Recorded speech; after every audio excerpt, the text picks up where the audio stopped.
Kajian ilmiah.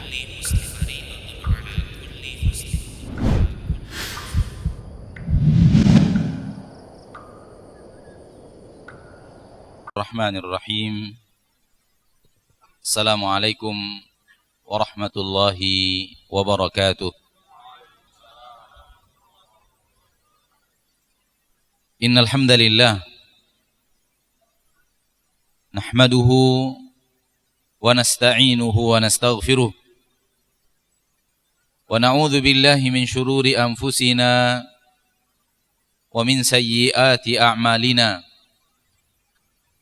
Man yahdihillah fala mudilla lah wa man yudlil fala hadiya lah. Ashhadu an la ilaha illallah wahdahu la syarika lah wa ashhadu anna Muhammadan abduhu wa rasuluh.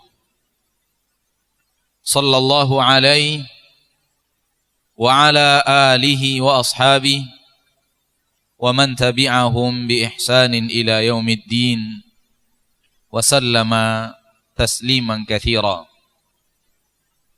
Ya ayyuhalladzina amanu taqullaha haqqa tuqatih wa la tamutunna illa wa antum muslimun. Ya ayyuhan nasu taqu rabbakumul ladzi khalaqakum min nafsin wahidah wa khalaqa minha zawjaha wa batha minhuma rijalan katsiran wa nisaa wattaqullaha alladzi tasaaluna bihi wal arham innallaha kana 'alaikum raqiba. Ya ayyuhalladzina amanu taqullaha wa qulu qawlan sadida yuslih lakum a'malakum wa yaghfir lakum dhunubakum wa man yuti'illaha wa rasulahu faqad faza fawzan 'azima. Amma ba'du fa inna asdaqal hadithi kitabullah wa khairal hadi hadi Muhammadin sallallahu alaihi wasallam. Syarrul umuri muhdatsatuha fa inna kulla muhdatsatin bid'ah wa kulla bid'atin dhalalah wa kulla dhalalatin finnar. Ma'asyiral muslimin, ma'asyiral muslimat, al-hadirin wal hadirat, al-musyahidin wal musyahidat, dimanapun antum berada, rahimani wa rahimakumullah. Bersyukur kita kepada Allah tabaraka wa ta'ala atas segala limpahan rahmat, atas segala kasih sayang, atas segala karunia, atas segala anugerah yang diberikan Allah tabaraka wa ta'ala Rabbul Izzati wal Jalalah kepada kita. Allah tabaraka wa ta'ala memberikan kepada kita rahmat dan nikmat yang kita tidak akan sanggup untuk menghitungnya. Sebagaimana yang Allah katakan di dalam Al-Quran, di dalam nas yang sangat tegas, Allah katakan, wa in ta'uddu ni'matallahi la tuhsuha. Kalau kalian menghitung nikmat-nikmat Allah tabaraka wa ta'ala yang Allah berikan kepada kalian, yang ada adalah la tuhsuha. Kalian tidak akan sanggup untuk menghitungnya. Sesuatu yang tidak sanggup untuk kita hitung, kita tidak akan bisa membalasnya. Bagaimana membalasnya? Menghitungnya saja kita sudah tidak sanggup. Saking banyaknya, saking besarnya rahmat dan nikmat Allah. Oleh karena itu Allah tidak pernah mewajibkan kita beribadah dalam rangka membalas rahmat dan nikmat yang diberikan Allah kepada kita. Ibadah bukan untuk itu. Kalau ibadah adalah untuk membalas rahmat dan nikmat Allah, semua manusia tekor. Karena para ulama berbicara, seandainya semua waktu usia kita di permukaan bumi ini, dari mulai kita lahir sampai wafat, semuanya digunakan untuk beribadah, belum akan terbalas rahmat dan nikmat Allah. Belum akan terbalas rahmat dan nikmat Allah tabaraka wa ta'ala. Malaikat di antara mereka yang ada yang diciptakan untuk beribadah kepada Allah dari awal mereka diciptakan sampai akhirnya dunia kiamat. Dan ketika malaikat itu disuruh untuk bangkit dari ibadahnya, malaikat itu mengatakan, Rabbana ma'abadnaka haqqa ibadatik. Wahai Rabb kami belum beribadah kepadamu ibadah yang pantas untuk engkau terima dari kami. Maka jangan pernah kita merasa bahwa ketaatan kita adalah dalam rangka membalas rahmat dan nikmat yang diberikan Allah Tabaraka wa Ta'ala kepada kita. Salawat dan salam kepada Nabi kita tercinta, suri tauladan kita, seorang manusia yang kita sudah bersaksi kepada Allah untuk kita jadikan sebagai suri tauladan, untuk kita teladani, untuk kita ikuti, yaitu Nabi kita Muhammad sallallahu alaihi wasallam. Semoga Allah Tabaraka wa Ta'ala memberikan kepada kita taufik untuk benar-benar berusaha sekuat tenaga, benar-benar menjadikan beliau sebagai suri tauladan. Karena ada orang yang menyatakan itu dengan lisannya, akan tetapi amalnya tidak menunjukkan apa yang dinyatakan oleh lisan itu. Dan manakala sebuah amal bertabrakan dengan sebuah perkataan, semua manusia tahu yang akan dinilai adalah amalnya, bukan perkataannya.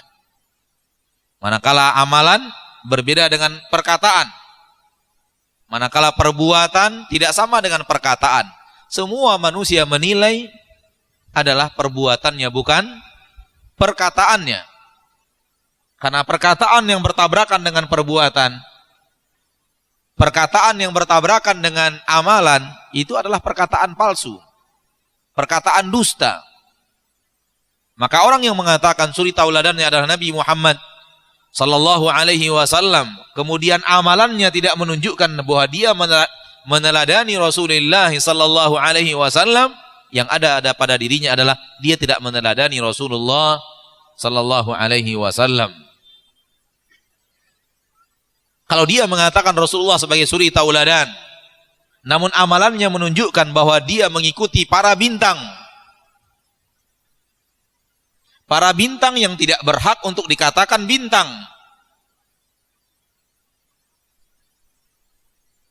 Karena bintang harusnya untuk manusia mulia dan terhormat, bukan untuk pelaku maksiat yang membawa dekadensi moral di tengah manusia. Kalau mereka kemudian menyingkirkan Rasul sallallahu alaihi wasallam dalam peneladanannya, kemudian justru mengikuti derap langkah para bintang yang tidak pantas menjadi bintang, maka mereka bukanlah orang-orang yang mengikuti Nabi Muhammad sallallahu alaihi wasallam. Ikhwani, akhwati fid din, rahimani wa rahimakumullah. Allah Tabaraka wa Ta'ala Maha mengatur segala-galanya. Karena bumi, langit, beserta seluruh isinya, ciptaannya,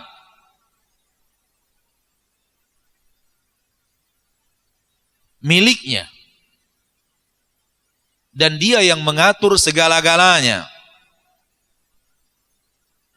Sehingga tidak ada satu daun pun yang akan jatuh dari pohon sebelum dia izinkan untuk jatuh dari pohon.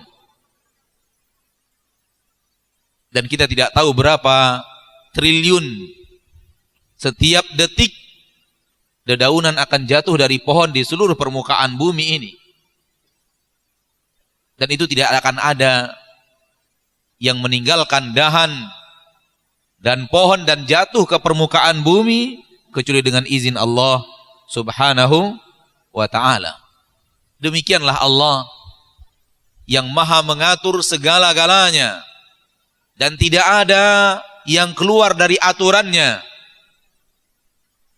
Tidak ada yang bisa lepas dari aturan Allah, dari kehendak Allah Rabbul Izzati wal Jalalah. Dan ini ditanamkan oleh Allah Tabaraka wa Ta'ala kepada kita, dan diwajibkan kepada kita untuk meyakininya dan diwajibkan kepada kita untuk membacanya setiap hari. Andai kita memahami apa yang kita baca, andai kita memahami apa yang kita lafazkan, kita diwajibkan untuk mengucapkan setiap hari Alhamdulillahi Rabbil Alamin. Alhamdulillahi Rabbil Alamin. Segala puji bagi Allah. Siapa Allah itu? Rabb. Dia yang mencipta, dia yang menguasai, dia yang memiliki, dia yang mengatur. Alamin, seluruh alam. Seluruh alam. Apa itu alam dalam bahasa Arab? Alam dalam bahasa Arab adalah sebuah kalimat yang kalau sesuatu dinisbatkan kepadanya, maka kalimat alam mencakup semua makna daripada kalimat yang dinisbatkan kepada kalimat alam. Contoh, alam al-insan, alam manusia. Maka dia akan mencakup seluruh jenis manusia. Mulai daripada manusia yang sudah meninggal sampai manusia yang akan lahir dan belum lahir. Dari zaman manapun, di negeri manapun, di belahan bumi manapun, apapun jenis bahasanya, apapun suku bangsanya, tak ada satu manusia pun yang sempurna, yang cacat, keluar dari kalimat alamul insan. Ini satu contoh. Alam as-samak, alamnya ikan, berarti mencakup seluruh jenis ikan. Tak ada satu ikan pun yang keluar dari kalimat ini. Dan di dunia ini ada ribuan alam.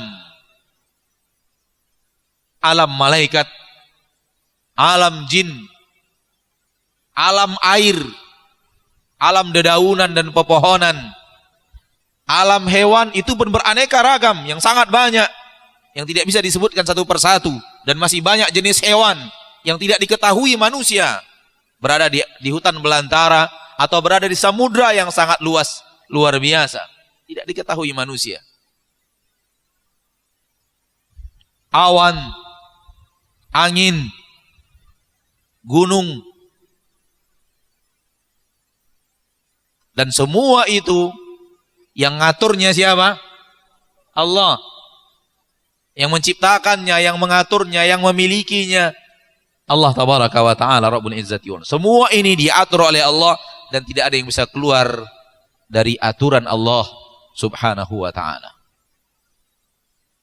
Akan tapi kita tidak membicarakan mereka, kita membicarakan diri kita sebagai manusia.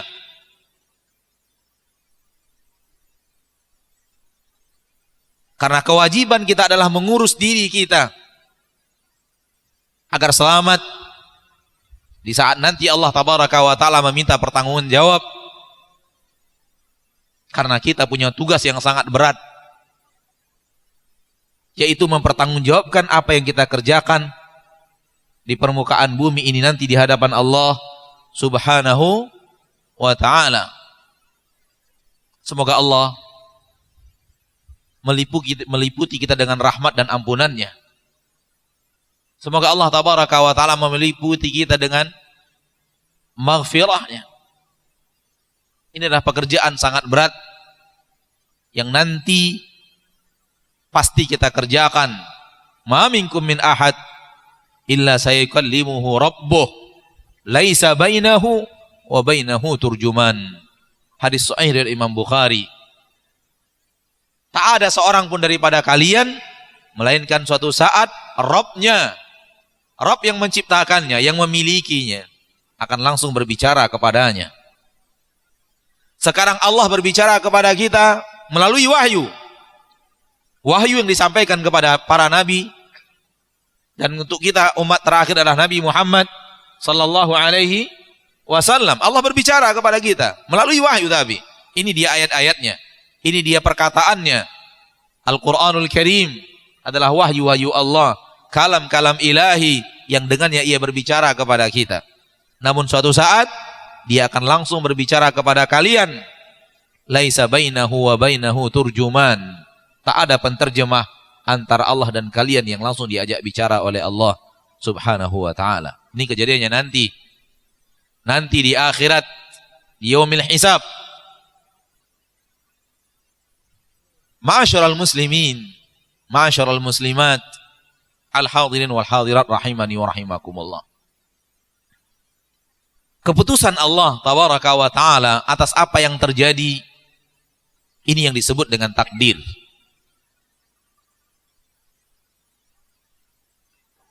Belum lagi sesuatu itu terjadi, dia sudah diputuskan akan terjadi. Bahkan dia telah dituliskan akan terjadi. Berkumpulnya kita di malam hari yang berbahagia ini di Masjid Dakwah Universitas Sumatera Utara, sesuatu yang telah Allah takdirkan pasti terjadi dan telah dituliskan akan terjadi. Siapa yang datang, siapa yang tidak datang, siapa yang datang membawa pakaian warna apa, isi tasnya apa, sudah dituliskan. Tak ada yang keluar dari catatan itu.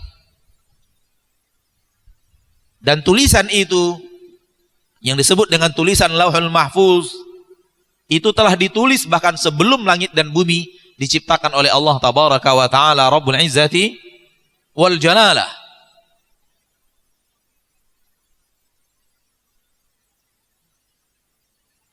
ribu tahun bukan waktu yang singkat. Kita merasa pergeseran waktu dari 1000 ke 1000 saja. Begitu lama rasanya. 50.000 tahun sebelum Allah menciptakan langit dan bumi itu telah ditulis oleh Allah Rabbul Izzati wal Jalalah. Allah mengatakan kepada pena yang menuliskan Lauhul Mahfuz, "Uktub ma huwa kainun ila yaumil qiyamah." Tulis semua yang akan terjadi sampai hari kiamat.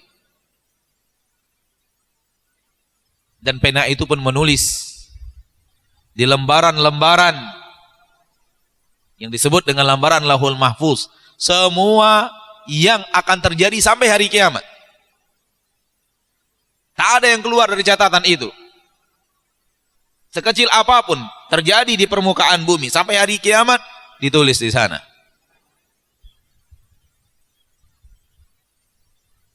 Dan Nabi SAW dalam hadis yang sahih riwayat Imam Tirmidzi mengatakan, tak ada yang keluar dari catatan itu. Wa'lam anna ma asabak lam yakun liyukhtiak. Ketahuilah, kata Nabi SAW, yang di sana tertulis akan datang menimpamu, itu tidak akan pernah meleset.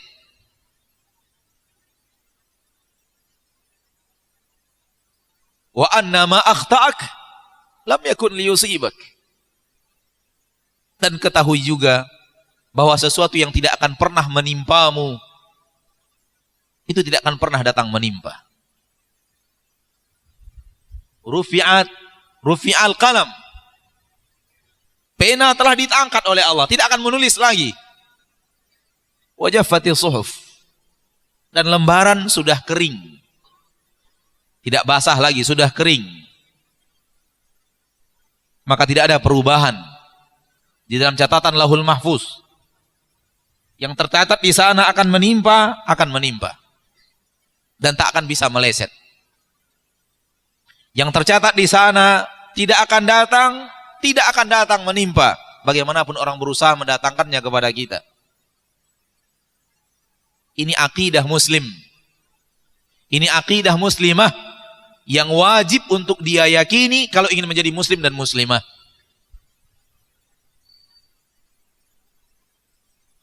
Wajib dia yakini kalau ingin menjadi muslim dan muslimah. Karena para ulama menyatakan kufurnya orang-orang yang tidak beriman dengan apa yang tadi kita bicarakan daripada takdir. Mereka menyatakan kekufuran dan pernyataan mereka dinyatakan ijma' oleh para ulama yang menelusuri pendapat-pendapat ulama kaum muslimin dari zaman dahulu sampai sekarang. Abdullah bin Abbas, Abdullah bin Umar radhiyallahu taala anhu wa ardahu, ketika sedang tawaf di Ka'bah didatangi oleh dua orang dari Basrah. Kemudian menanyakan kepada Abdullah bin Umar radhiyallahu anhu wa ardah, wahai Abdullah bin Umar, datang dari negeri kami sekelompok manusia yang tidak mengimani takdir. Dari negeri kami sudah ada sebahagian orang sekarang yang tidak beriman kepada takdir.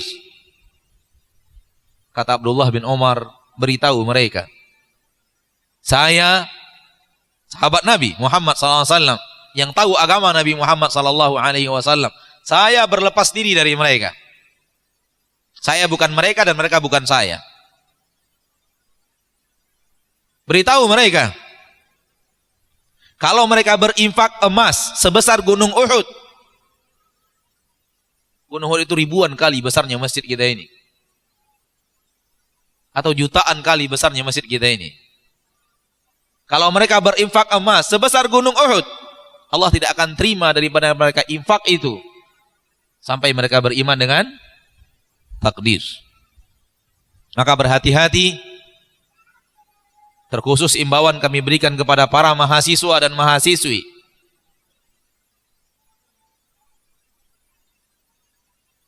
Karena kami mendengar laporan dari sebahagian teman-teman bahwa ini sedang maraknya dimasukkan di dalam pola pikir mahasiswa dan mahasiswi. Bahkan di sebahagian fakultas dijadikan mata pelajaran yang ada di dalam kurikulum yang harus mereka pelajari. Na'udzubillahi thumma na'udzubillahi min dzalik. Hati-hati. Mereka orang-orang yang menyatakan bahwa ada segelintir kecil di permukaan bumi ini yang keluar dari takdir, mereka ingkar dengan takdir. Dan ini bisa membawa kepada kekufuran. Wal'iyadzubillah. Nabi mengatakan, wa'alam anna ma akhta'ak lam yakun liyusibak, wa ma asabak lam yakun liyukhti'ak. Apa yang telah tertulis menimpamu tak akan meleset. Dan apa yang tertulis tidak akan menimpamu tak akan pernah datang menimpamu.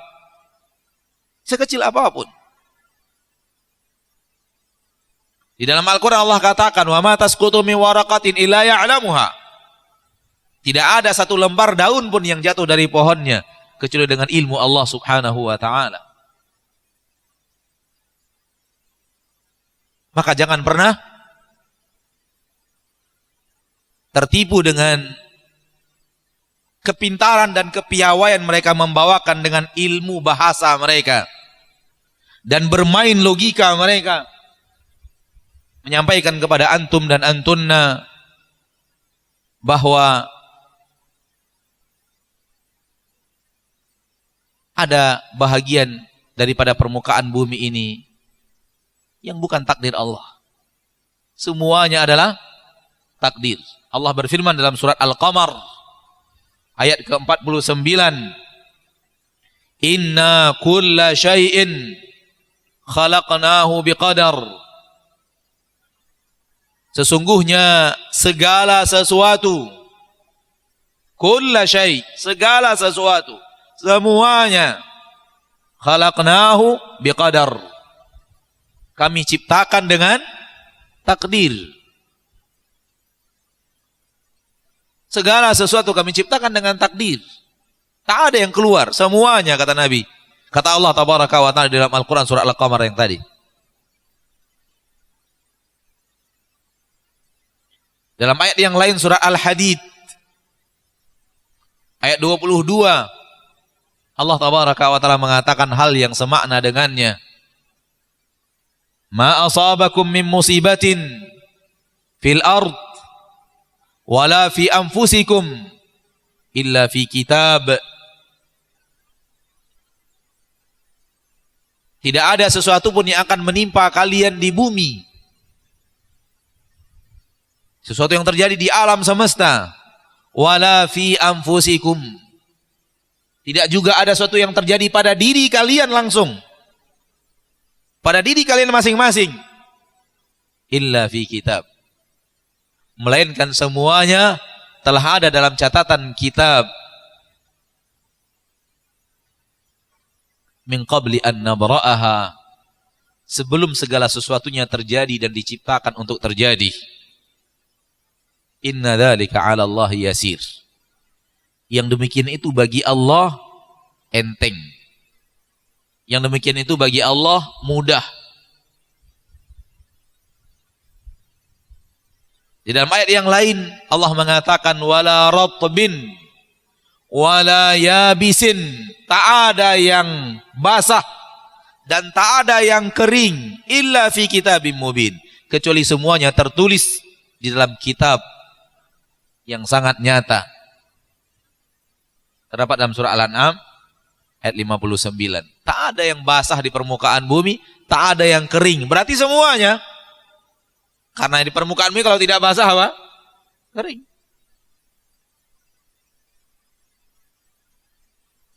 Ma'asyiral muslimin, ma'asyiral muslimat.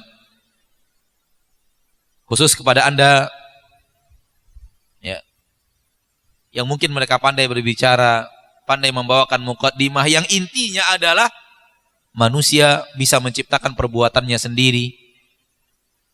Manusia yang mengatur hidupnya sendiri. Manusia yang menentukan pilihannya sendiri. Ini kalimat-kalimat yang akan mengarah ke sana. Tidak benar. Allah yang mengatur hidup manusia. Allah yang menentukan kehidupan manusia. Naam, kita berusaha. Akan tetapi yang menentukan adalah Allah tabaraka wa ta'ala. Berpedomanlah kepada akhir daripada surat At-Takwir. Akhir daripada surat At-Takwir Allah mengatakan wa ma tasha'una illa ayyasha Allahu rabbul alamin. Dan tidaklah kalian berkehendak, tidaklah kalian berkeinginan, tidaklah kalian punya kemauan, punya keinginan, punya usaha, punya apapun yang namanya tujuan yang kalian kerjakan, yang kalian jalani, illa ayyasha Allah, melainkan Allah juga punya keinginan. Bukan hanya kalian yang punya keinginan, Allah juga punya keinginan. Tidak ada yang kalian ingin, Allah juga ada keinginan. Jadi tidak bisa keinginan kalian terjadi langsung direct gitu dengan keadaan, nggak bisa. Nggak bisa, ma'asyiral muslimin wal muslimat. Seluruh keinginan manusia ada keinginan Allah di atasnya. Dan keinginan Allah pasti itu yang terjadi. Karena Allah tekankan setelahnya Rabbul Alamin, Dia yang mengatur alam semesta. Kita yang mengatur hidup kita? Enggak, kita berusaha. Namun yang mengaturnya siapa? Rabbul Alamin. Tadi yang kita bacakan dalam Alhamdulillahi Rabbil Alamin, Dia yang mengatur. Dari kehidupan kita manusia ini baru kecil kehidupan manusia, masih banyak makhluk Allah selain manusia. Kita merasa bahwa kehidupan manusia ini nggak mungkin sedetil-detilnya diatur oleh Allah. Apa yang nggak bisa? Inna dzalika 'ala Allah yasir. Yang demikian itu bagi Allah apa? Mudah, enteng. Tak ada yang sulit bagi Allah Subhanahu wa taala. Dan Allah sudah terangkan kepada kita dalam ayat yang tadi kita bacakan. Inna dzalika 'ala Allah yasir. Ya akhi, wahai manusia, Anda berpikir sebagai manusia dengan keterbatasan logika manusia. Namun Anda berbicara tentang ilmu tentang Allah yang tidak akan sanggup untuk Anda capai dengan logika Anda, secerdas apapun Anda diciptakan Allah. Ketahuilah wahai manusia, manusia cerdas. Kecerdasanmu diciptakan Allah bukan untuk melanggar aturan-aturannya. Kecerdasanmu yang diberikan oleh Allah kepadamu bukan untuk menolak ayat-ayatnya. Allah mengatakan semuanya diciptakan dengan takdir. Anda mengatakan tidak? Apa ini? Demi Allah, ini bukan kecerdasan. Ini adalah kebodohan yang nyata. Makhluk kerdil dan kecil seperti manusia, lemah seperti manusia, menentang perkataan Allah yang pencipta langit dan bumi, penguasa langit dan bumi. Apakah ini yang namanya kecerdasan?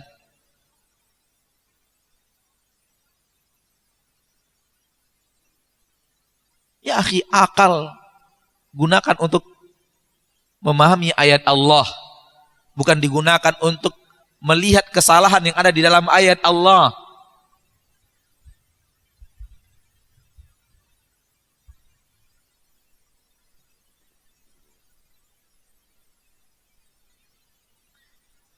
Akal kita gunakan untuk memahami ayat Allah, bukan untuk memikirkan sesuatu yang bertolak belakang dengan ayat Allah Subhanahu wa ta'ala. Kalau merasa sulit bagi kita, bagi Anda untuk memahami saya dan apa yang saya pilih, semuanya Allah yang menentukan, tanyakan kepada yang pandai memahaminya dengan baik.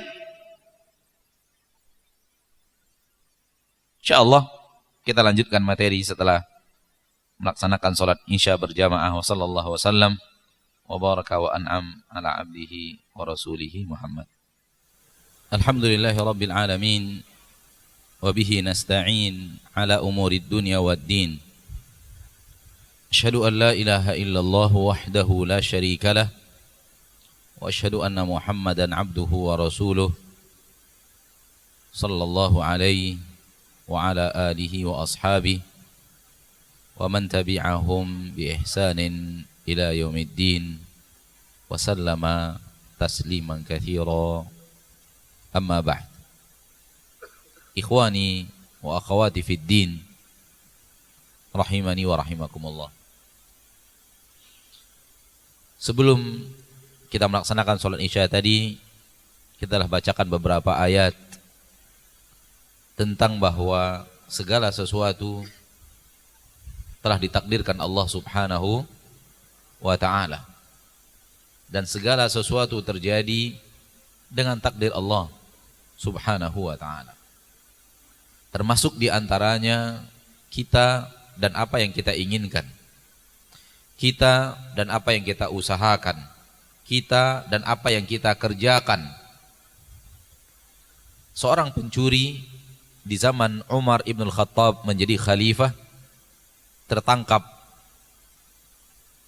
dan hasil curiannya sudah memenuhi syarat untuk dipotong tangan. Karena tidak semua curian akan dipotong tangan. Ada beberapa syarat yang harus terpenuhi untuk sampai kepada hukum potong tangan. Dan ketika syarat-syarat itu terpenuhi kepada pencuri ini, dan Umar radhiyallahu taala anhu wa ardahu ingin menegakkan hukum Allah padanya, yaitu pemotongan tangan, dia mengatakan, mahlan ya Amirul Mukminin, tunggu sebentar dulu hai Amirul Mukminin, innama saraktu biqadarillahi ta'ala, bukankah aku mencuri karena takdir Allah Subhanahu wa ta'ala? Kata Umar, ya, naam, engkau mencuri dengan takdir Allah, dan aku akan potong tanganmu juga dengan takdir Allah. Saya akan potong tanganmu juga dengan takdir Allah. Umar ibn Khattab radhiyallahu taala anhu wa ardahu dalam jawabannya kepada pencuri ini mengiyakan bahwa maksiat terjadi dengan takdir Allah. Kalaulah bukan pendapat yang hak, hatta maksiat yang dilakukan manusia terjadi karena takdir Allah, Umar akan membantah perkataan pencuri ini. Umar akan mengatakan kepadanya, enggak, engkau mencuri karena engkau mau mencuri, bukan karena takdir Allah. Akan tapi Al-Faruq manusia terbaik setelah Nabi Muhammad dan Abu Bakar radhiyallahu taala anhu wa arda, mengatakan iya, engkau mencuri dengan takdir Allah. Artinya maksiat pun terjadi dengan takdir Allah. Umar tidak membantahnya dan mengatakan ibadah pun terjadi dengan takdir Allah. Saya akan menegakkan hukum had, saya akan memenggal tanganmu, memotong tanganmu juga dengan takdir Allah. Maka maksiat dan ibadah tidak akan terjadi kecuali dengan takdir Allah bahwa itu akan terjadi. Manusia kadang-kadang bingung, ya, bagaimana maksiat terjadi dengan takdir Allah. Allah mengizinkannya terjadi walau Allah tidak mencintainya. Ambil sebagai kaidah, tidak semua kejadian yang Allah takdirkan terjadi Allah cintai.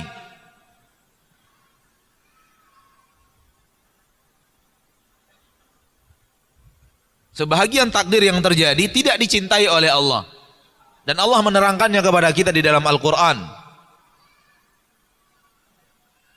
Kalau ingin tahu apa yang dicintai Allah, apa yang tidak dicintai Allah, jangan lihat kejadian, namun baca Al-Quran. Baca hadis-hadis Nabi SAW. Di sana kita diberikan oleh Allah keterangan, diberikan ilmu, ini yang Allah cintai, ini yang tidak Allah cintai. Dengannya kita menghukumi kejadian. Dengannya kita menghukumi apa? Kejadian. Terjadi pencurian, apakah ini dicintai dan tidak dicintai oleh Allah? Tidak, karena Allah sudah melarang kita untuk mencuri. Wasariqu wasariqatu faqta'u aydiyahuma. Pencuri laki-laki, pencuri wanita, potong tangan kedua mereka. Berarti Allah tidak mencintainya. Jadi soal cinta dan tidak cinta, jangan lihat kejadian. Bukan semua kejadian dicintai oleh Allah Subhanahu wa ta'ala. Allah mentakdirkan sesuatu yang Dia cintai terjadi, sebagaimana Allah mentakdirkan sesuatu yang tidak Dia cintai terjadi. Cinta atau tidak cinta, tidak cinta atau benci tidak dilihat dari kejadian, tapi dilihat dari apa? Ayat-ayat Allah dan hadis-hadis Rasul kita tercinta Muhammad sallallahu alaihi wasallam. Ma'asyiral muslimin, ma'asyiral muslimat, takdir Allah kepada manusia terbagi dua secara umum. Takdir baik dan takdir buruk.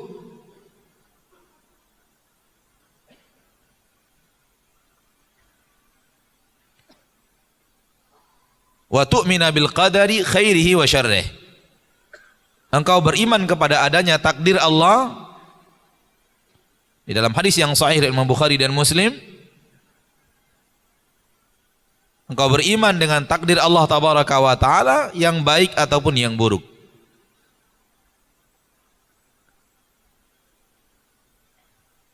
Maksud yang baik dan yang buruk bukanlah takdir Allah itu buruk.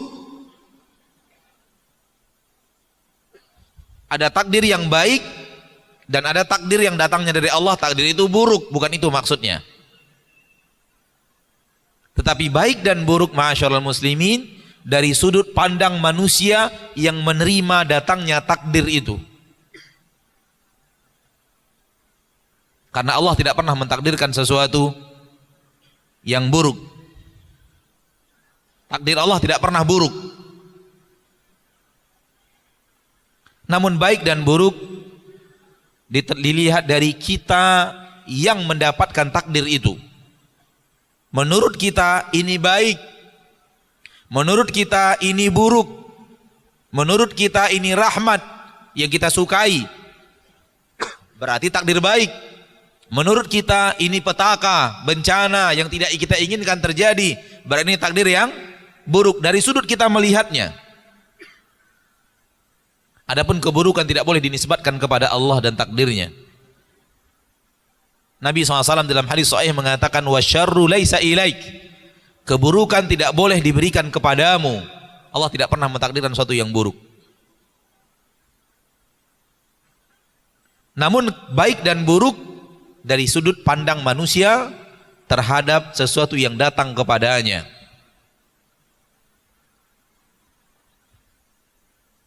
Boleh jadi dia menganggapnya baik, padahal buruk juga buat dia. Boleh jadi dia menganggapnya buruk, padahal sebenarnya baik. Ada orang yang terlambat pesawat, marah, ngamuk-ngamuk, kecewa. Setelah itu dia bersujud berterima kasih kepada Allah karena terlambat naik pesawat. Kejadian belum lama ini. Nah, hal yang sama dengan beberapa kejadian yang bisa dinisbatkan dan dikiaskan seperti itu. Ala kulli hal, takdir terbagi dua, baik dan buruk. Namun baik dan buruknya itu bukan karena Allah memberikan yang buruk kepada kita. Allah selalu memilihkan yang terbaik untuk hambanya dan yang adil untuk hambanya. Dan keadilan seluruhnya adalah kebaikan. Keadilan seluruhnya adalah kebaikan. Ya akhi, orang yang mencuri kekayaan negara, merampas harta rakyat, tidakkah pantas dia dihukum di penjara? Tidakkah adil namanya kalau dia dipenjarakan? Jawabnya, adil apa tidak? Bukankah keadilan itu adalah kebaikan?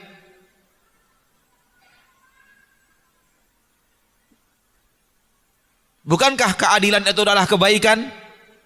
Iya. Justru ketika pencuri dihormati, dimuliakan, diangkat derajatnya, dipuji, ini salah. Bisa difahami? Ada enggak manusia di zaman sekarang merasa, kalau aku di penjara pembunuh itu, biarkan aja dia hidup, dia manusia kok. Walaupun sudah membunuh ibunya, mencincang-cincang ayahnya, biarkan dia hidup. Ada? Enggak ada. Semua orang mengatakan biar dia di penjara, bila perlu bunuh sekalian. Kenapa? Karena hukuman untuk orang yang pantas dihukum adalah keadilan.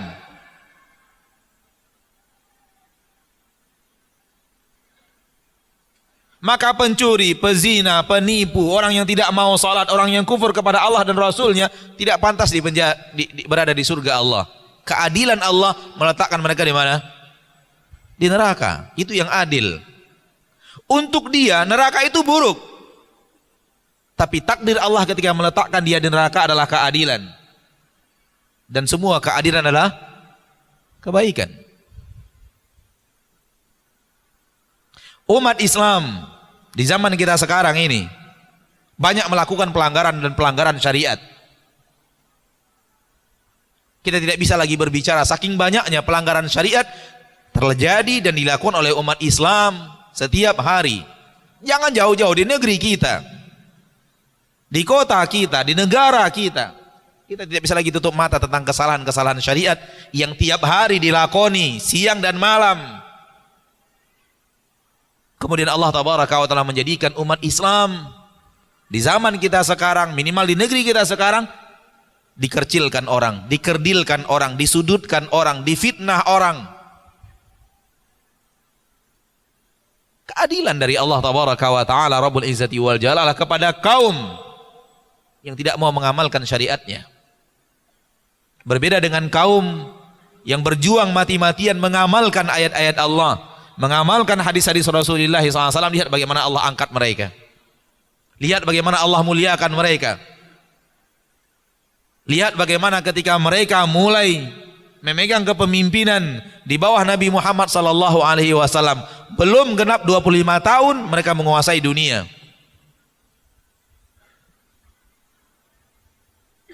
Karena yang pantas untuk dimuliakan adalah orang yang pantas untuk dimuliakan. Justru iblis diletakkan di surga tidak pantas, sebagaimana tidak pantasnya Abu Bakar kalau diletakkan di neraka. Dan Allah tidak akan melakukan kecuali keadilan. Dan seluruh keputusan Allah adalah adil, sehingga tidak ada yang buruk yang datang dari Allah. Buruk datangnya dari mana? Dari sudut pandang manusia, dari sudut pandang makhluk terhadap takdir yang datang kepadanya. Bisa difahami? Semoga bermanfaat. Sebelum kita buka tanya jawab, hal yang ingin kita sampaikan di akhir ini adalah mengalir dengan takdir. Ini adalah obat. Manakala yang datang kepada kita adalah takdir yang tidak kita sukai. Manusia sering mengeluh hidup di permukaan bumi. Manusia sering sesak dadanya dengan sesuatu yang terjadi padanya dalam kehidupannya di permukaan bumi. Manusia sering tertekan. Manusia sering merasa bumi yang luas ini sempit. Manusia sering mengeluh dan mengeluh. Semua itu karena dia tidak terima takdir Allah. Hati dan batinnya tidak bisa menerima datangnya takdir buruk dalam makna yang tadi kita sampaikan.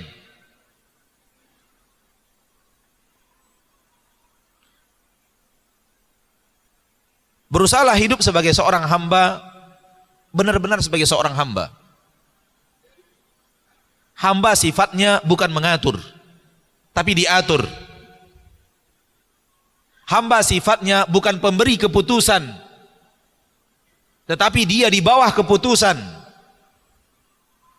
Sifat seorang hamba bukan apa maunya dia, tapi apa maunya Allah sang pengatur dirinya. Ini sifat hamba. Maka jadilah Anda sebagai seorang hamba dengan sifat seorang hamba. Jangan menjadi seorang hamba yang ingin memiliki sifat sang pencipta.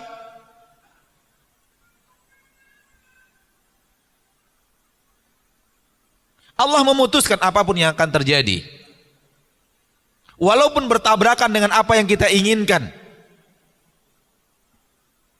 Allah tabaraka wa ta'ala menentukan apa yang ingin dia takdirkan, walaupun berbeda dengan apa yang kita idam-idamkan.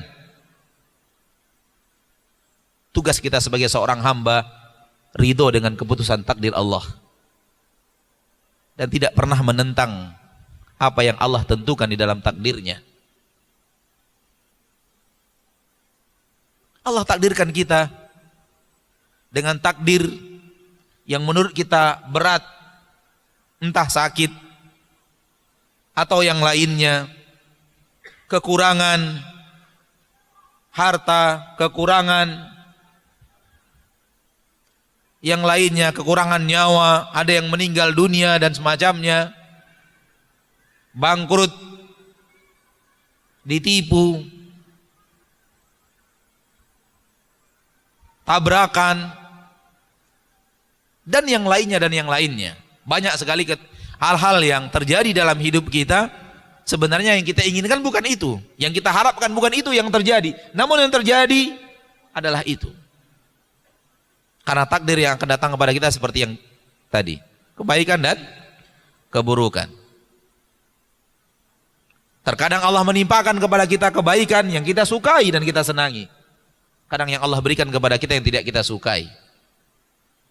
Dan ini akan datang selalu silih berganti. Tak akan pernah manusia hidupnya semuanya dalam hidupnya itu yang senang saja. Itu nggak akan pernah ada. Sebagaimana tak ada manusia hidupnya itu susah selama-lamanya, itu tidak akan pernah ada. Hidup ini pergantian. Hidup ini perputaran. Wa tilkal ayyamu nudawiluha bainan nas. Itulah hari demi hari yang kami pergantikan antara manusia. Wa nabluukum bil khairi wasyarr.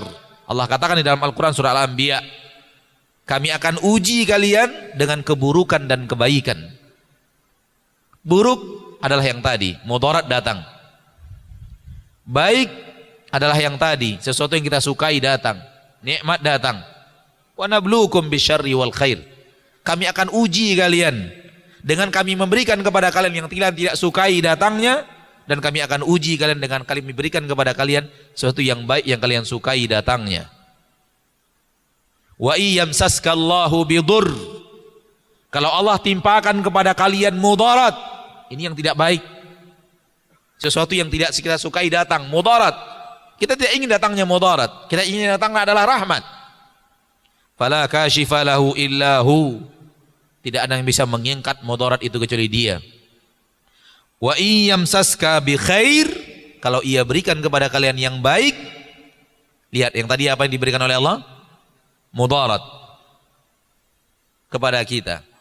Kalau Allah berikan yang baik adalah nikmat, fahuwa ala kulli syai'in qadir, di dalam surah Al-An'am ayat 17. Intinya tak akan lepas dari kebaikan dan keburukan, akan silih berganti, tak akan lepas daripada mudarat dan manfaat yang kita sukai dan yang tidak kita sukai. Kalau untuk menerima yang kita sukai, semua orang bisa. Namun permasalahannya adalah ketika yang datang adalah yang tidak kita sukai. Bagi kita yang ingin bebas dari keluhan-keluhan, bebas dari jiwa yang selalu terhimpit oleh keadaan, hati yang selalu resah dan gelisah, jiwa yang selalu protes kepada keadaan dirinya, itu disebabkan dia tidak bisa menerima ketentuan dan takdir Allah dalam hidupnya. Dia merasa bahwa apa yang dia inginkan dan apa yang dia sukai harus terwujud. Sementara dia itu hamba, bukan dia yang menentukan hasil kehidupan. Berusaha itu kewajiban manusia, namun menentukan berhasil tidak berhasil bukanlah manusia. Menanam, memberi pupuk, merawat, itu kewajiban manusia sebagai ikhtiar, usaha. Apakah pohon akan berbuah? Apakah buahnya akan manis? Apakah setelah berbuah pasar bisa menerimanya? Apakah buahnya ketika itu laris? Atau setelah berbuah apakah tidak akan datang hama dan semacamnya? Ini Allah yang menentukan, Rabbul Izzati wal Jalalah. Maka dalam usaha-usaha yang dilakukan oleh manusia, kalau kita ingin menyempurnakan iman, jangan kita pernah merasa bahwa kita pasti bisa. Manusia sering dengan kata-kata kamu pasti bisa, kamu pasti bisa. Ini secara lafaz salah. Emang siapa kita yang menyatakan pasti bisa? Kita dididik oleh Nabi SAW untuk meyakini apapun yang akan terjadi, kalau bukan Allah nggak bisa. Tak ada yang bisa dilakukan manusia kalau bukan Allah Tabaraka wa Ta'ala Rabbul Izzati wal Jalalah yang menentukan itu untuknya. La haula wa la quwwata illa billah. Maka hiduplah sebagai seorang hamba dengan sifat hamba. Dan sifat hamba adalah menerima ketentuan yang ditentukan oleh Allah yang mengaturnya. Dan dia tidak mewajibkan kepada dirinya untuk mengatur final hasil dari sesuatu yang dia kerjakan. Dia hanya berusaha. Anda sebagai pedagang, Anda punya target. Berusaha bulan ini dapatnya keuntungan sekian. Tidak masalah. Namun dalam target itu fahami, ini hanya usaha sebagai seorang manusia. Soal apakah nanti akan capai atau tidak tercapai, atau malah yang terjadi sebaliknya, biarkan Allah yang ngatur.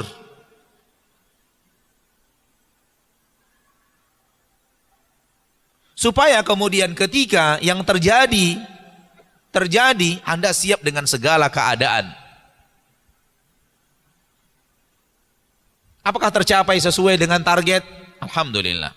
Puji Allah Tabaraka wa Ta'ala Rabbul Izzati wal Jalalah. Jauh di bawah target, alhamdulillah. Ternyata ada keadaan yang membuat jangankan tercapai target, justru rugi. Ini keputusan Allah Tabaraka wa Ta'ala Rabbul Izzati wal Jalalah. Anda ridho dengan keadaan yang akan Anda hadapi di depan. Ketika usaha itu Anda lakukan penuh dengan keyakinan, ini adalah usaha sebagai seorang hamba yang menanti keputusan Rabb-nya akan dirinya. Namun sebahagian besar pedagang sekarang ketika target itu mengatakan harus tercapai, harus tercapai, harus tercapai. Ketika tidak tercapai dia marah-marah. Ketika tidak tercapai dia mengeluarkan kata-kata kasar kepada karyawannya dan semacamnya, kepada bawahannya, dengan ketidakridhoannya dengan yang ditentukan oleh Allah Tabaraka wa Ta'ala Rabbul Izzati wal Jalalah. Manusia tak ada yang lepas daripada mudarat. Manusia tak akan ada yang lepas daripada takdir Allah yang datang kepadanya, bahagian daripada mudarat, bahagian daripada takdir yang buruk bagi, tak akan ada yang lepas. Akan tetapi orang-orang yang pandai menerima takdir apa adanya, rela dengan apa yang ditakdirkan Allah terhadap dirinya, kemudian berusaha menjalankan yang diridhoi oleh Allah di dalam apa yang terjadi pada dirinya, manusia langka.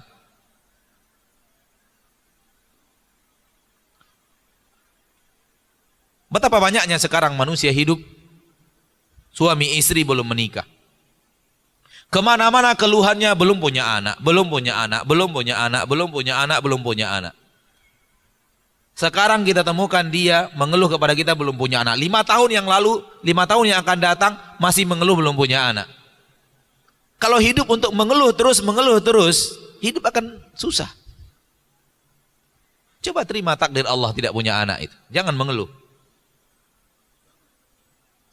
Emang kalau tidak punya anak kenapa?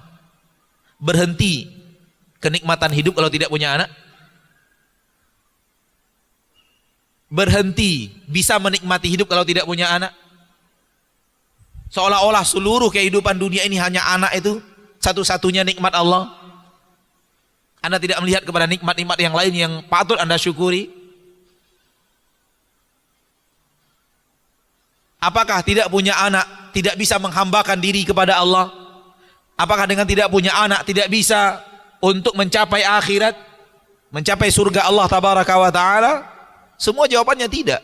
Lalu kenapa hidup itu harus selalu mengeluh itu, dan mengeluh itu? Kalau sudah Allah takdirkan, ternyata ini bagian daripada orang-orang yang aqim, orang-orang yang mandul seperti yang dikatakan oleh Allah di dalam Al-Quran.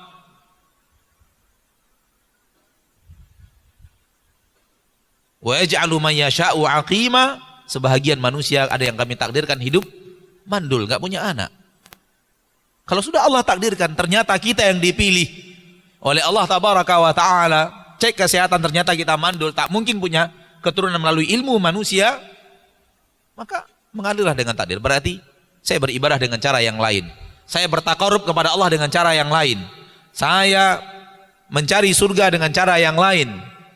Dan jangan hidup tidak punya anak itu selalu letak di depan mata. Setahun, 2 tahun, 3 tahun, 4 tahun, 10 tahun, 11 tahun, 17 tahun.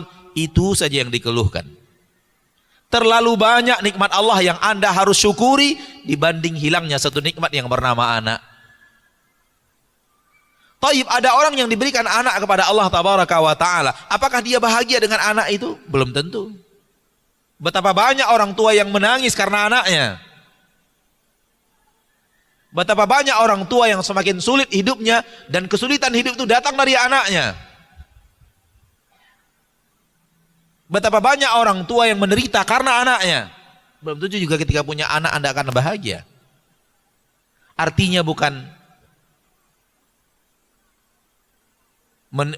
menafikan usaha, akan tetapi ridholah dengan keputusan Allah yang Allah berikan kepada kita daripada hal yang tidak kita sukai.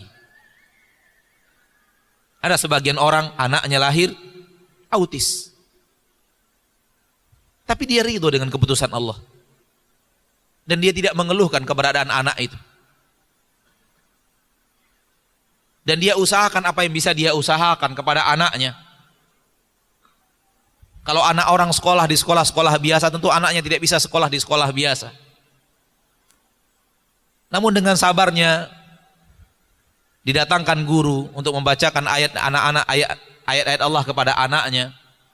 Dengan sabar dia bawa anaknya Hampir berapa kali dalam seminggu dia bawa anaknya ke tempat gurunya ketika gurunya tidak bisa datang ke rumah.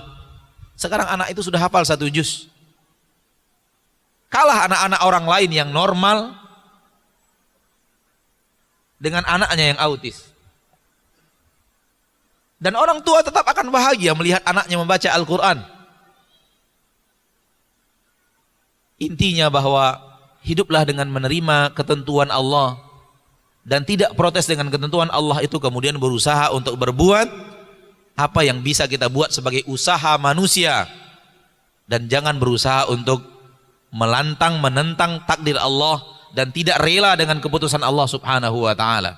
Sadari bahwa kita adalah manusia, kita adalah hamba. Hamba bukan yang mengatur, namun hamba diatur, dan hamba tidak boleh protes dengan ketentuan dari Allah tabaraka wa ta'ala Rabbul Izzati wal Jalal. Ma'asyiral muslimin, ma'asyiral muslimat, karena waktu yang terbatas, waktu yang ada sampai penghujung waktu kajian ini kita gunakan untuk menjawab beberapa pertanyaan yang ada. Karena saya yakin pertanyaan yang datang mungkin tidak bisa terjawab semuanya, maka kita jawab sebahagian daripada pertanyaan saja. Dan semoga materi yang kita bicarakan tadi bermanfaat, dan kita memohon kepada Allah tabaraka wa ta'ala Rabbul Izzati wal Jalalah agar Allah menjadikan kita orang-orang yang bersyukur di saat yang datang kepada kita adalah kebaikan, dan menjadi hamba-hamba yang sabar dan tidak protes di saat yang datang kepada kita adalah mudarat dan hal yang tidak kita inginkan. Amin ya rabbal alamin.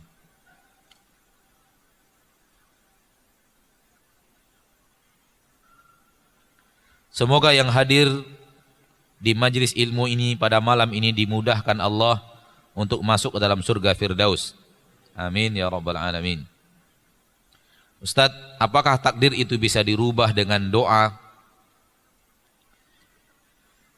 Kalau takdir yang antum tanyakan bisa dirubah adalah takdir yang tertulis di Lauhul Mahfuz, jawabannya tidak. Jawabannya tidak. Kenapa? Hadisnya sudah kita bacakan tadi. Nabi mengatakan wa'alam annama akhta'aka lam yakun liyusibak, wa'alam annama asabaka lam yakun liyukhti'ak, wa ma akhta'aka lam yakun liyusibak. Ketahuilah apa yang ditakdirkan menimpamu itu tidak akan pernah meleset, dan apa yang ditakdirkan tidak menimpamu itu tidak akan pernah datang menimpa. Rufi'atil aqlam, pena telah diangkat, wajaffatis suhuf, dan telah kering tinta. Lembaran-lembaran yang ada tintanya telah kering. Dan dalam ayat yang tadi dibacakan, tidak ada yang terjadi di permukaan bumi dan tidak ada yang terjadi pada diri kalian illa fi kitab, melainkan semuanya telah ditulis di dalam kitab. Min qabli an nabra'ah, sebelum segalanya terjadi, sebelum segalanya terwujud dan diciptakan, semuanya telah ditulis. Dengan ayat yang tadi kita bacakan, inna kulla syai'in khalaqnahu biqadar. Ini menunjukkan bahwa catatan yang ada di Lauhul Mahfuz tidak akan bisa berubah. Adapun perubahan takdir dengan doa, fahamilah dengan memahami contoh doa Nabi Zakaria, dengan memahami contoh doa Nabi Zakaria. Zakaria berdoa kepada Rabbnya di usia senja, di usia tua. Rabbi la tadarni farda wa anta arhamur rahimin.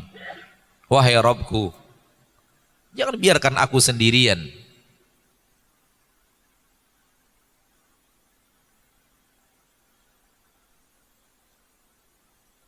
Rabbi habli min ladunka waliya yarithuni wa yarithu min ali Ya'qub waj'alhu rabbi radiyya.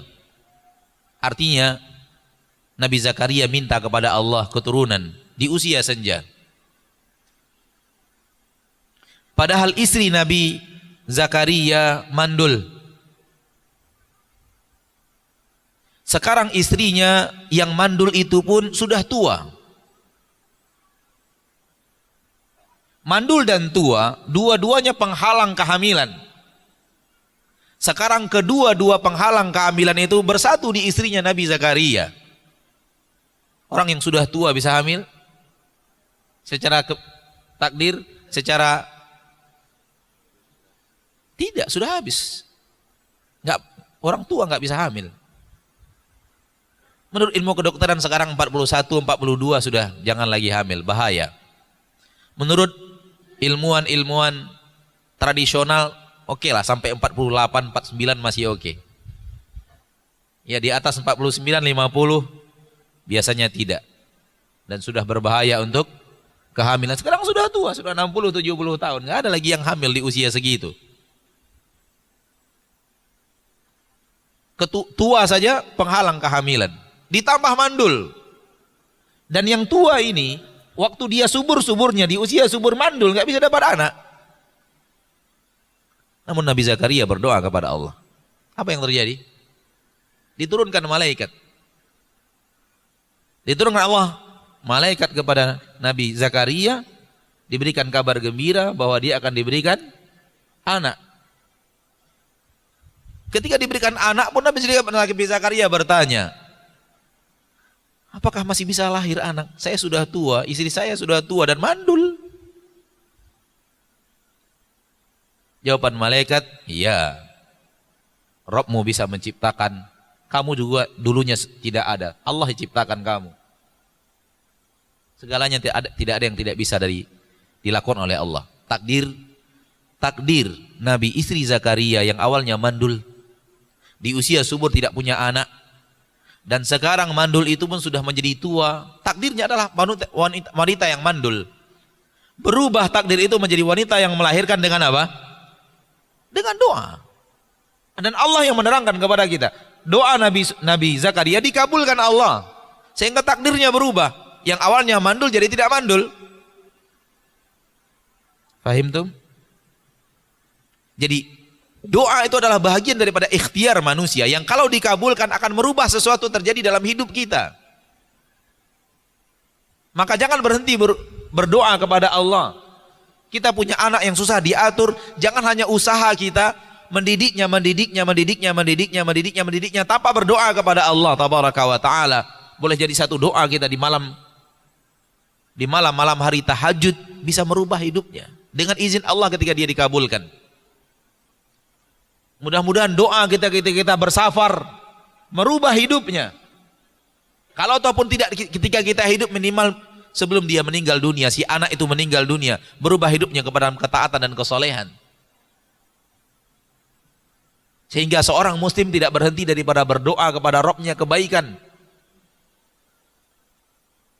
Karena boleh jadi di antara untayan doa yang dia berikan kepada anaknya, kepada istrinya, kepada orang tuanya, kepada saudaranya, kepada sahabatnya, itu merubah hidup saudara-saudara dan orang-orang yang ia cintai. Tapi itu bukan berarti catatan takdir berubah. Yang ada di Lauhul Mahfuz berubah. Tidak. Itu sudah ada semuanya dalam catatan Lauhul Mahfuz. Bahwa perubahan takdir dari mandul kepada tidak mandul sudah ada di dalam catatan Lauhul Mahfuz.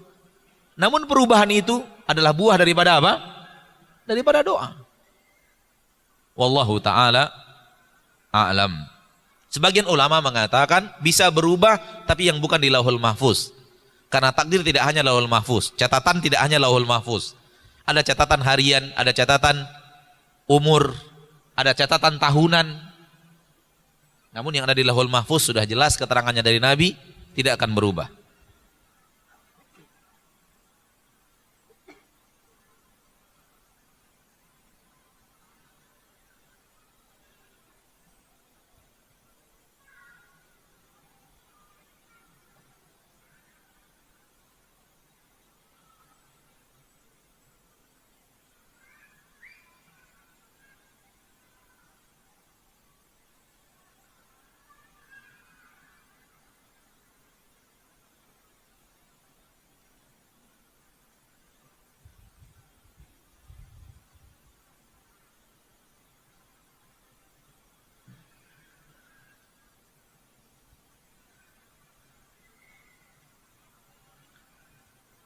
Ustadz, apakah yang akan terjadi di akhirat kelak juga tertulis di Lauhul Mahfuz?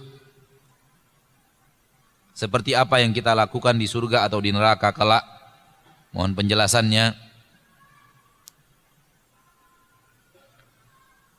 Sejauh ilmu ana,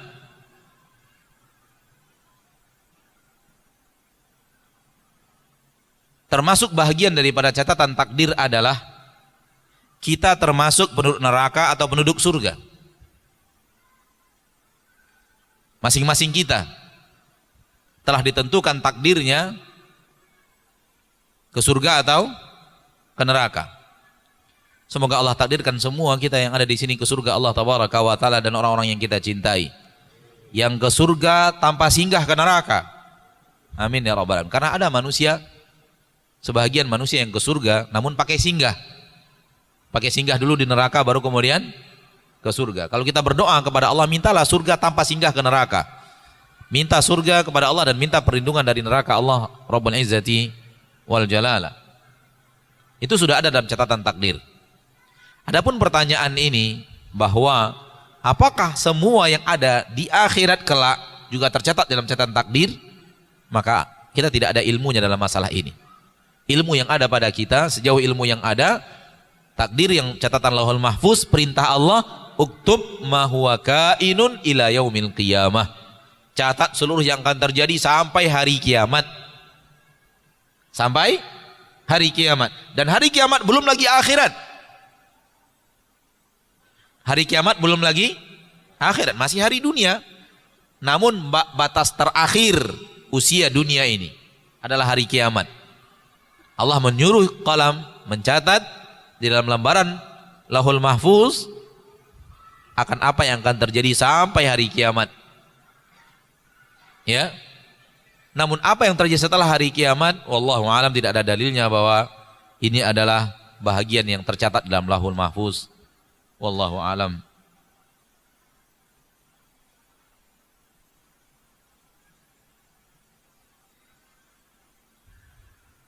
Apakah takdir bisa kita hindari? Contoh, saya tidak akan mengunjungi sebuah kota yang terkena musibah dan wabah virus. Lalu saya membatalkannya karena takut terkena virus tersebut. Apakah ini artinya saya lari dari takdir?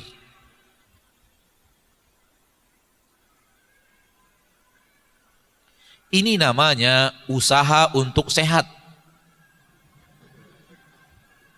Bukan lari dari takdir. Kenapa? Karena apapun yang terjadi dalam hidup kita adalah takdir. Maka kita mau lari kemana? Mau kemana kita lari? Namun sebagai usaha, ini usaha kita untuk tidak terkena wabah. Dan ini sesuai dengan perintah Nabi kita tercinta Muhammad sallallahu alaihi wasallam. Sebagaimana orang yang hidup di negeri yang ada wabah menyerang dan wabah itu membawa maut, perintah Nabi SAW kepada mereka yang ada di kampung itu, jangan keluar dari kampung itu. Subhanallah. Jangan keluar. Ta'un, bila terjadi dalam sebuah negeri, kata Nabi, yang ada di negeri itu jangan keluar. Dan ini bahagian daripada usaha agar kemudian wabah ta'un itu tidak merajalela semakin jauh dari kampung yang mewabah di dalamnya penyakit ta'un. Dan ini adalah usaha manusia untuk virus itu tidak mewabah dan semakin menyebar luas. Perintah dari Nabi kita tercinta, yang di luar kota itu jangan masuk kota itu, yang di dalam kota itu jangan keluar. Ini perintah dari Nabi kita tercinta Muhammad sallallahu alaihi wasallam. Apakah di dalam kota yang berjangkit di dalamnya virus tersebut semuanya akan terkena dan wafat? Jawabannya tidak. Masih banyak yang sehat. Jadi tidak juga merupakan hukum pasti kalau berada di sebuah negeri yang mewabah virus maka dia tak akan terkena dan dia juga akan wafat di sana, belum tentu. Walau kemudian mungkin banyak terjadi di sana. Maka lari dari takdir dalam catatan yang tadi sebenarnya bahasa saja. Namun yang sebenarnya bukan lari dari takdir, yang benarnya adalah usaha untuk sehat. Sebagaimana kita disuruh untuk berusaha sehat. Antum sekarang jangan makan ini, jangan makan itu, jangan makan ini, jangan makan itu, untuk apa? Untuk sehat, usaha untuk sehat dengan izin Allah. Dengan izin Allah subhanahu wa ta'ala, usaha dari kita, dengan izin Allah semuanya terjadi. Namun kalau Allah katakan sakit juga akan sakit, bagaimanapun menjaganya. Namun bukan berarti antum tidak makan ini, tidak makan itu, tidak makan itu artinya lari daripada takdir. Usaha sebagai seorang manusia untuk tidak memakan makanan-makanan yang buruk, yang bisa dan sangat mudah merusak kesehatan, merusak pita suara, merusak yang lainnya. Ini usaha ma'asyiral muslimin wal muslimat. Manusia hanya lari dari takdir Allah kepada takdir Allah. Kalau ingin lari, namanya lari dari takdir Allah kepada takdir Allah. Tidak bisa lari daripada takdir, karena semua yang terjadi takdir. Mau kemana kita lari? Namun perbuatan tadi adalah perbuatan yang diizinkan secara syariat dalam rangka ikhtiar, usaha manusia untuk tidak terkena wabah penyakit.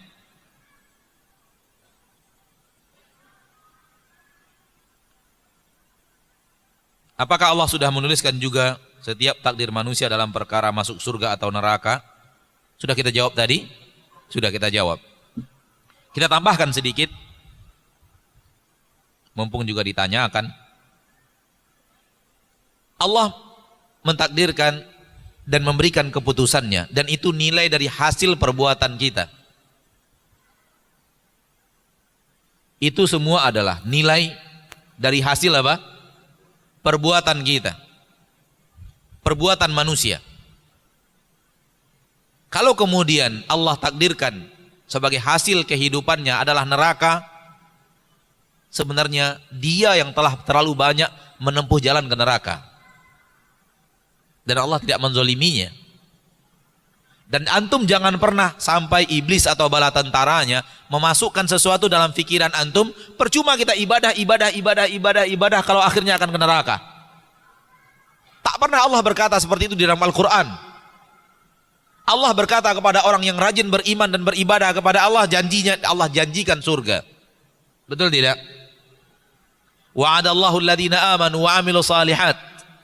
Allah berjanji kepada orang yang beramal saleh, jannatin tajri tahta al-anhar. Allah akan masukkan mereka dalam surga yang mengalir di bawahnya sungai-sungai. Berulang-ulang di dalam puluhan ayat di dalam Al-Quran Allah berbicara itu. Yang taat kepada Allah, Allah akan masukkan surga. Yang rajin berbuat maksiat kepada Allah, Allah masukkan neraka. Berulang-ulang di dalam Al-Quran Allah katakan itu. Maka jangan pernah berhasil iblis atau bala tentaranya memasukkan dalam cara berpikir antum, percuma ibadah kalau akhirnya akan ke neraka. Apa? Ini kalimat yang sudah salah letak. Antum ibadah, kalau memang itu yang terjadi, tidak akan ke surga, tidak akan ke neraka. Karena Allah berjanji orang yang beriman dan beramal soleh Allah masukkan kemana? Ke surga. Kalau ibadah sama dengan surga. Kalau maksiat sama dengan neraka dengan izin Allah kalau tidak Allah maafkan. Jadi ke neraka dan ke surga hasil daripada perbuatan manusia di permukaan bumi. Allah menentukan dia kemana nantinya. Hasilnya mau kemana. Namun ketika ditentukan untuknya neraka, itu karena perbuatannya. Bukan karena dia rajin ibadah, namun kemudian Allah campakkan semua ibadahnya, tidak ada arti ibadahnya. Yang penting saya mau dia ke neraka, udah tutup buku. Saya maunya dia ke neraka, udah. Bukan begitu. Itu perbuatan zalim.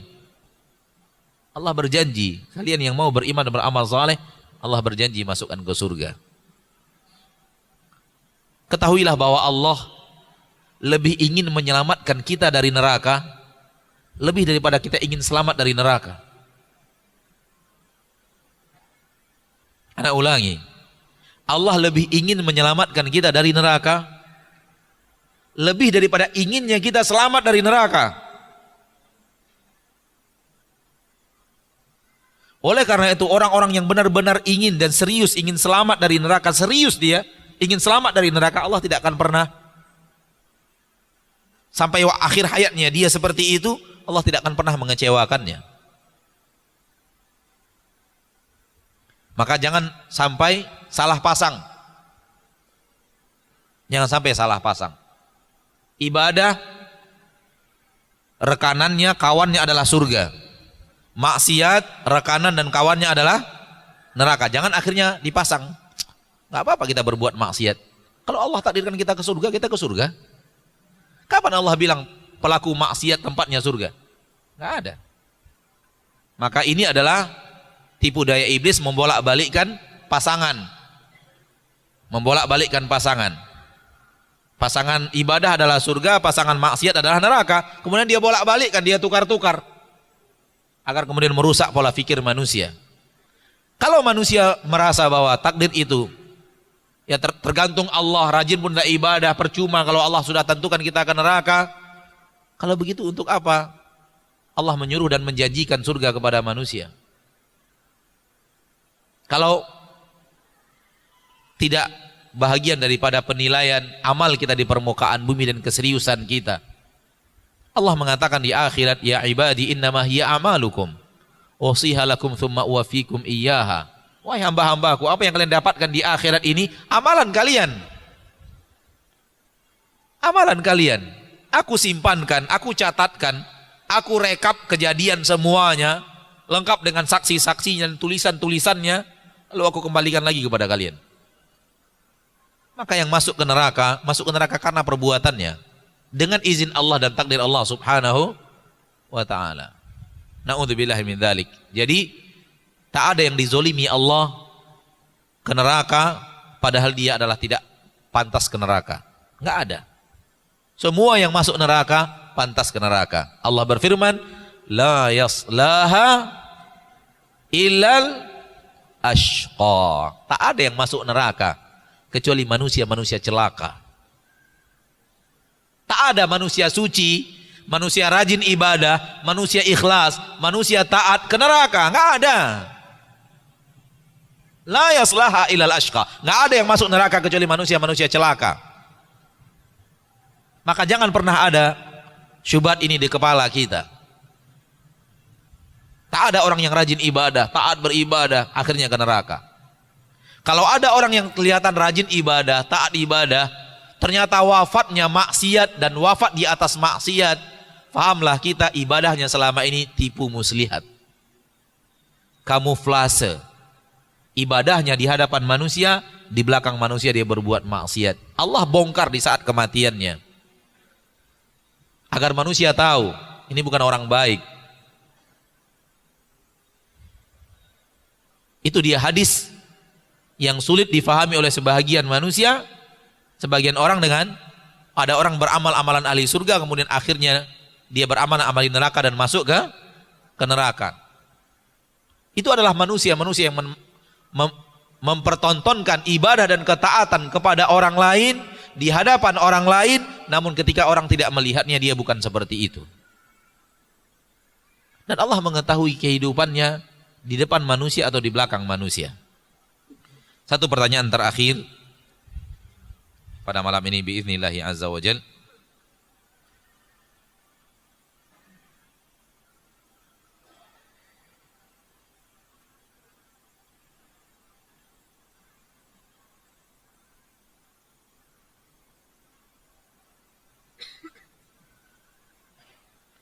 Kalau semua takdir sudah tertulis 50.000 tahun sebelum bumi dan langit diciptakan, dan semua yang tertulis pada Lauhul Mahfuz mengenai takdir kita, apakah artinya semua maksiat dan amal kita juga sudah ditentukan dan kita tinggal menjalankannya saja?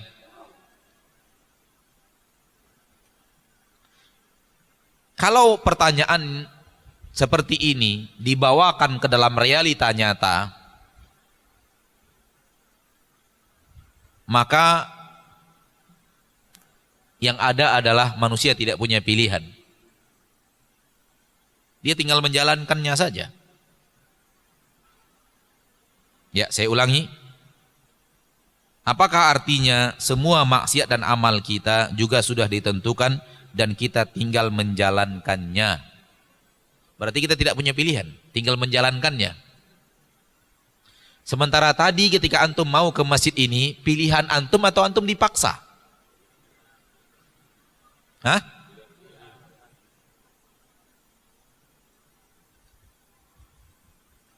Kalau begini, berarti kita dipaksa menjalankan ibadah atau menjalankan maksiat dipaksa. Sudah ditentukan, tinggal jalankan saja. Nggak punya pilihan.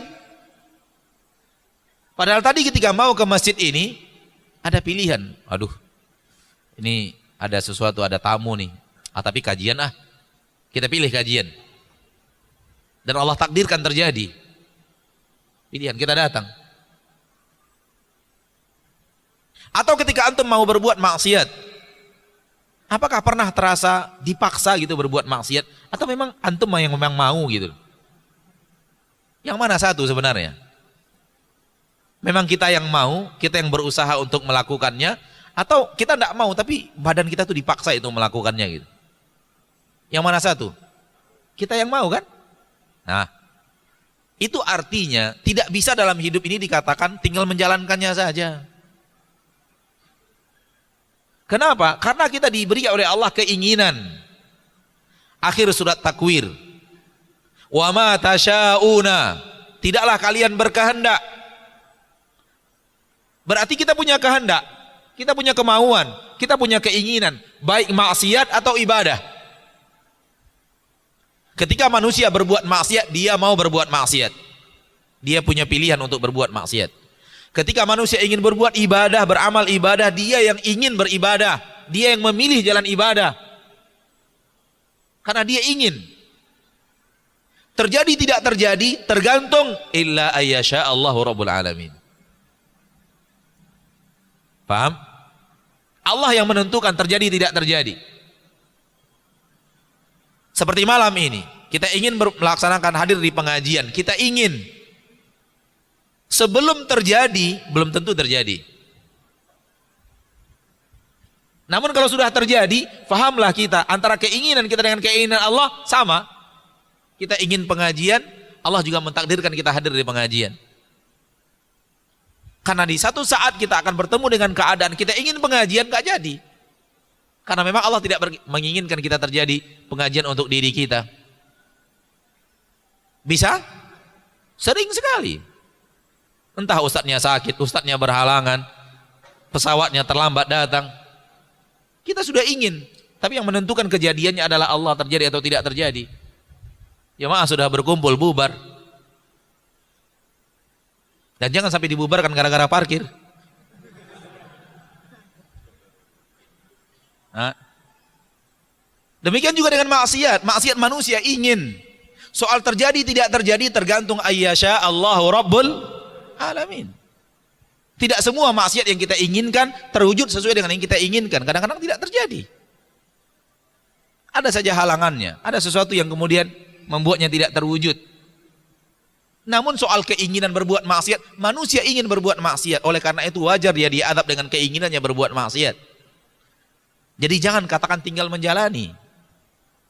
Karena kita disuruh memilih ketaatan untuk mendapatkan janji Allah. Kita disuruh untuk meninggalkan maksiat agar tidak ke neraka Allah. Lakukan sesuai dengan perintah. Hasil serahkan kepada Allah, minta kepada Allah surga dan minta kepada Allah dijauhkan dari neraka. Sampai di sini pertemuan kita pada malam hari yang berbahagia ini, semoga bermanfaat dan semoga Allah tabaraka wa taala Rabbul Izzati wal Jalalah menjadikan kita hamba-hambanya yang bisa sabar dengan keputusan takdir yang tidak sesuai dengan yang kita inginkan, dan kemudian menjadi hamba-hamba yang selalu berusaha untuk memuja dan memuji Allah atas takdirnya yang kita sukai. Kita akhiri dengan doa kafaratul majlis. Subhanakallahumma wa bihamdik, asyhadu an la ilaha illa anta, astaghfiruka wa atubu ilaik. Wassalamualaikum warahmatullahi wabarakatuh.